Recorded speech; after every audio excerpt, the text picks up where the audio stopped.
네, 안녕하십니까. 하나증권 리서치센터에서 중국 기업 담당하고 있는 백수입니다. 오늘 중국 산업과 기업 파트에서는 중국의 에너지 안보 전략과 관련된 4가지 핵심 축에 대해서 좀 설명을 드리고, 관련해서 하반기 투자하는 측면에서 좀 유망하게 보고 있는 중국 전력망과 전동화 관련된 몇 가지 추천 기업들 좀 말씀드리도록 하겠습니다. 네, 먼저 중국의 전기차와 배터리 제조 지배력 그리고 이들의 수출 급증은 2020년 들어서 가장 놀라운 글로벌 경제 흐름 중 하나라고 생각을 하고 있습니다. 중국은 석탄 화력 중심의 대규모 전력 시스템과 제조 생태계를 통해서 에너지 집약적인 핵심 광물 정제 가공 산업이 빠르게 발전을 했습니다. 그리고 그 결과 중국은 재생에너지 전환에 필요한 부품 생태계를 지배하게 됐고, 앞으로 원유 수입 의존을 줄이려는 국가들의 전력 생산부터 전기화된 운송까지 모든 전동화 솔루션을 수출할 수 있는 국가가 되었습니다. 그래서 먼저 이 큰 차트를 보시면 중국의 재생에너지 관련된 제품들의 수출 규모는 2025년에 중국의 전기차 배터리 수출이 증가하게 되면서 가파르게 상승하는 흐름을 보였고, 또 2026년 1분기에 이란 전쟁을 계기로 그 직후인 3월부터 또 중국 재생에너지 수출 규모도 또 높은 수준을 기록하는 이런 흐름을 보였습니다. 중국이 전동화와 재생에너지에 집중한 이유는 제조업 중심의 에너지 소비량이 전 세계에서 가장 큰 국가이기 때문입니다. 따라서 중국의 이런 전동화는 중국의 에너지 안보 전략의 핵심 축 중에 하나라고 볼 수가 있겠고요. 2024년에 중국의 에너지 소비는 미국과 EU, 일본을 모두 합친 규모를 상회하는 수준을 기록을 했고, 이런 상황은 중국의 전체 전력의 3분의 1을 소비 중인 제조업 전력 소비 규모가 굉장히 크기 때문이라고 이렇게 보시면 될 것 같습니다. 앞으로도 AI 관련된 전력 수요가 더 확대될 것으로 전망되기 때문에 중국의 에너지 소비 규모는 지속적으로 확대될 것으로 예상을 할 수가 있습니다. 그리고 중국은 이런 에너지 수요가 급증하게 되면서 1990년대 에너지 순수출국에서 2000년대 들어서서 에너지 순수입국으로 전환이 되었고, 현재는 전 세계에서 가장 많은 석유와 천연가스를 수입하는 국가가 되었습니다. 그래서 2024년에 중국 전체 석유 수요의 74%를 수입에 의존을 했고, 천연가스 수요의 42%를 수입에 의존을 했습니다. 그리고 미국과 달리 우측 차트를 보시면 중국의 석유 수급 적자 규모는 미국과 달리 매년 이렇게 지속적으로 확대되는 흐름을 보여왔고요. 중국은 2022년 러시아 우크라이나 침공 이후에 러시아와의 관계 강화와 원유 수입원 다변화를 목적으로 러시아산 에너지 수입을 지속적으로 크게 늘려왔는데, 다만 여전히 원유 수입의 50% 이상은 중동 국가들에서 수입을 하고 있고, 그 중에 전체 원유 수입의 80%는 말라카 해협을 통과하고 있기 때문에 원유 수입 자체가 지정학적 리스크에 크게 노출된 상황이라고 볼 수가 있습니다. 중국이 따라서 전동화에 집중한 가장 큰 이유는 사실상 에너지 수입 의존을 낮추기 위함으로 볼 수가 있습니다. 그래서 중국 정부의 장기적 안보 전략의 일환이라고 생각을 할 수가 있고, 중국 석유 수요의 40% 이상을 차지하고 있는 운송 연료 수요가 실제로 2020년 이후에 전기차 침투율이 빠르게 향상되면서 최근 2년 연속 감소하는 흐름을 보였습니다. 그래서 전동화의 필수적인 이런 전기차 배터리 경쟁력은 중국의 대규모 전력이나 핵심 광물 지배력 이런 것들이 맞물린 선순환에 기반을 하고 있다라고 보시면 될 것 같고, 실제로 EV 침투율이 빠르게 확대되면서 중국의 휘발유 소비 감소 효과는 2020년에 일평균 약 10만 배럴, 그리고 2024년에 일평균 43만 배럴을 기록을 했습니다. 연간 소비량의 3% 비중에서 12% 비중으로 확대가 됐고, 중국의 EV 침투가 앞으로 지속적으로 확대될 경우에 전체 승용차 보유 대수 중에서 전기차 비중은 2025년 10% 초반에서 2035년에는 30% 수준으로 상승할 것으로 전망이 되고 있는데, 이 경우에 2035년 중국의 휘발유 소비 절감 효과는 일평균 약 150만 배럴로 2024년 중국 전체 휘발유 소비의 거의 42% 수준에 달할 것으로 전망이 되고 있습니다. 중국 에너지 안보 전략의 두 번째 핵심 축은 바로 석탄입니다. 서방 국가들은 탈탄소를 위해서 석탄 발전을 지속적으로 축소해온 반면에 중국은 산업용 전력 수요를 충족시키기 위해서 전 세계 최대 규모로 석탄 발전소를 확대를 해왔습니다. 중국의 산업용 이런 제조업 전력 수요에서는 금속 소재 산업이 제조업 전력 소비의 35% 차지하고 있고 가장 큰 비중을 차지하고 있는데 이런 저렴하고 풍부한 중국의 석탄 화력 중심의 전력 시스템은 사실상 이런 에너지 집약적인 금속 가공 수요를 뒷받침하는 데 초점이 맞춰져 있습니다. 그래서 석탄 같은 경우는 중국의 글로벌 생산 비중이 50% 이상이 다를 정도로 풍부하게 보유하고 있는 천연 자원이고 그렇기 때문에 중앙과 지방 정부가 생산 여러 단계에서 비용을 안정적으로 유지가 가능하기 때문에 석탄에 많이 의지를 해왔다라고 보시면 될 것 같고요.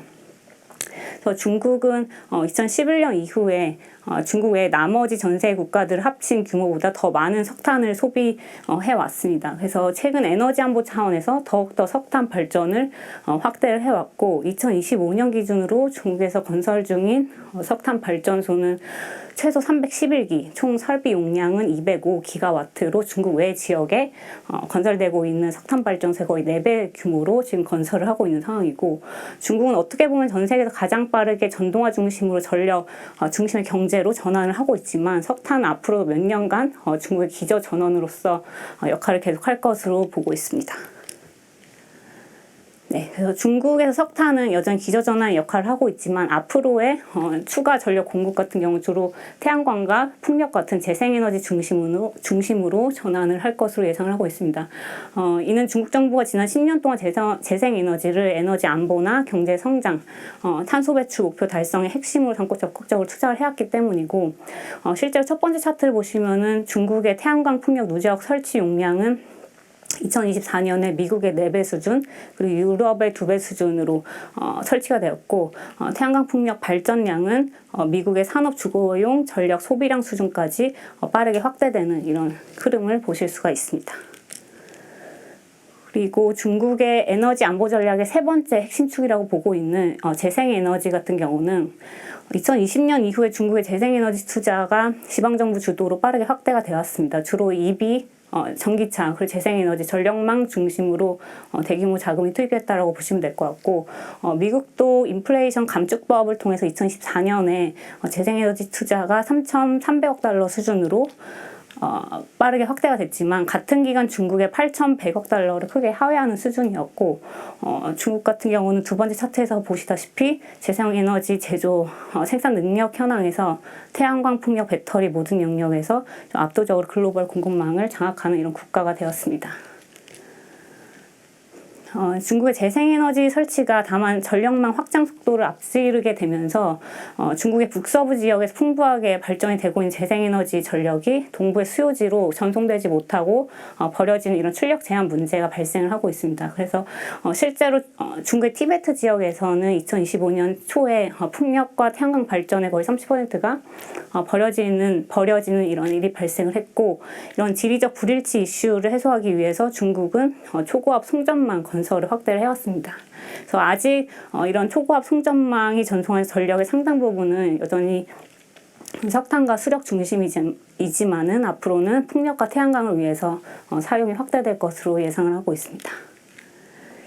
네, 그래서 중국은 이런 국가 전력망 업그레이드를 위해서 앞으로 15차 5개년 계획 기간이 2026년부터 2030년까지 4조 위안을 투자할 계획을 갖고 있습니다. 직전 5개년 투자액이 2.85조 대비 40% 증가한 수준이고 네 번째 파트에서 이런 중국의 핵심 광물 생태계는 중국의 또 다른 에너지 안보의 중요한 전략 중 하나라고 보고 있습니다.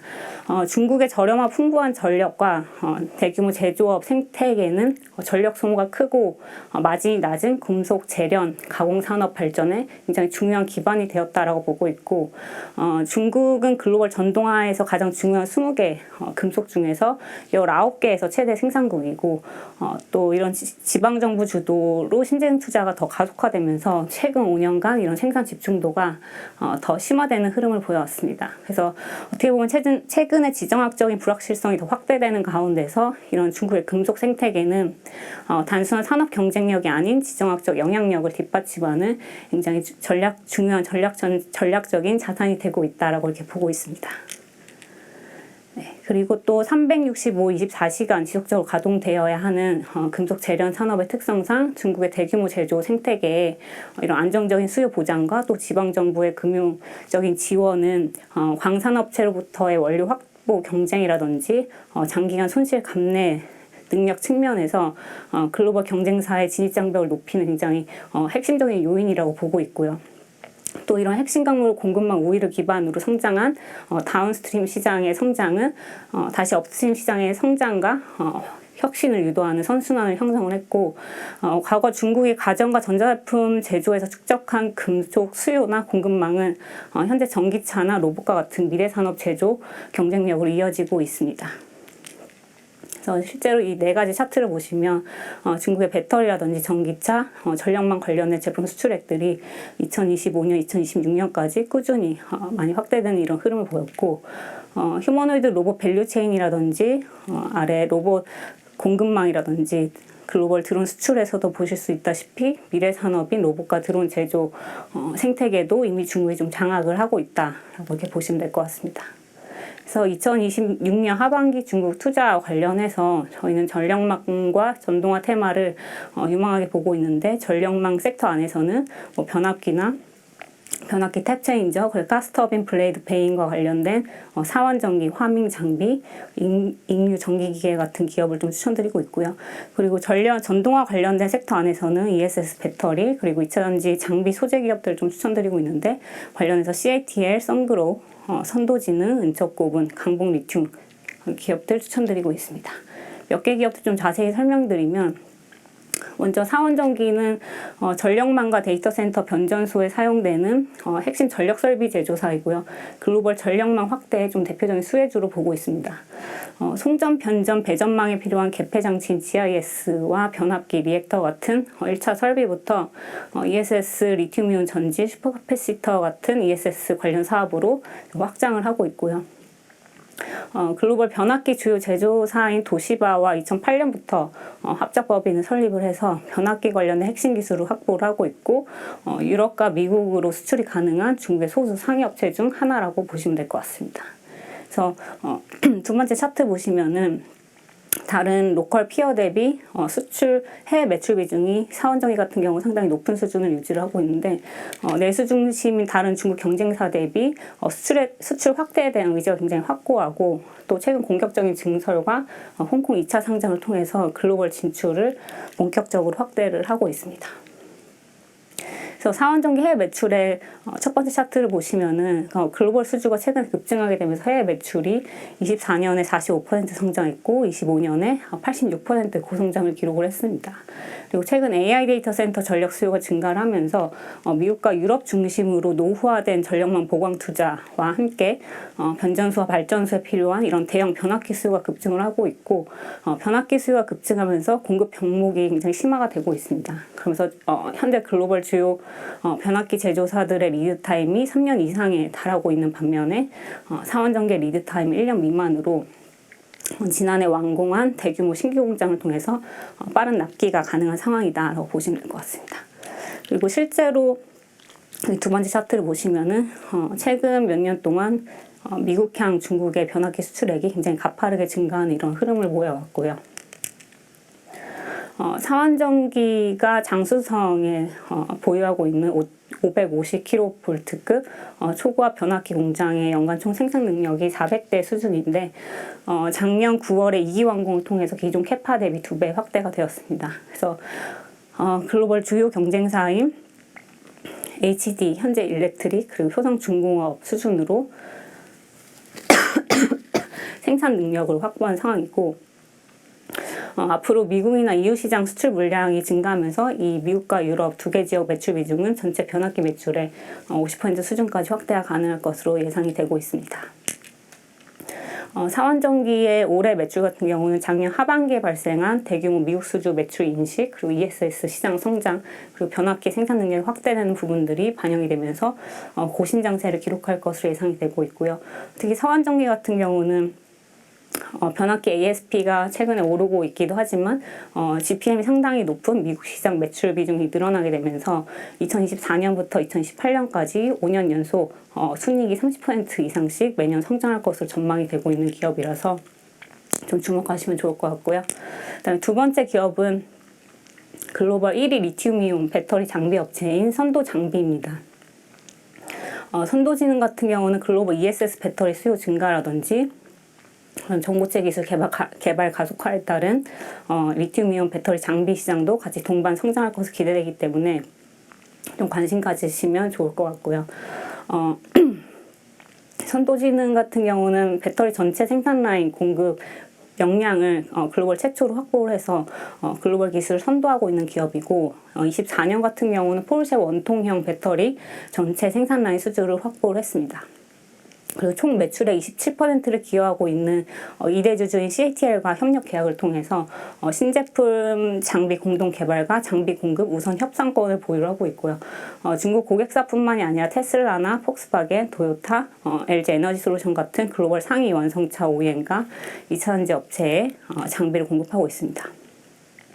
특히 선도지능 ESS 배터리셀 대용량화에 따른 신규 수주가 확대될 것으로 기대가 되는 기업인데 2020년에 CATL이 전력망 ESS용 280 암페어아워 배터리셀을 업계 최초로 출시한 이후에 ESS 배터리 산업은 더 큰 용량으로 진화를 하고 있습니다.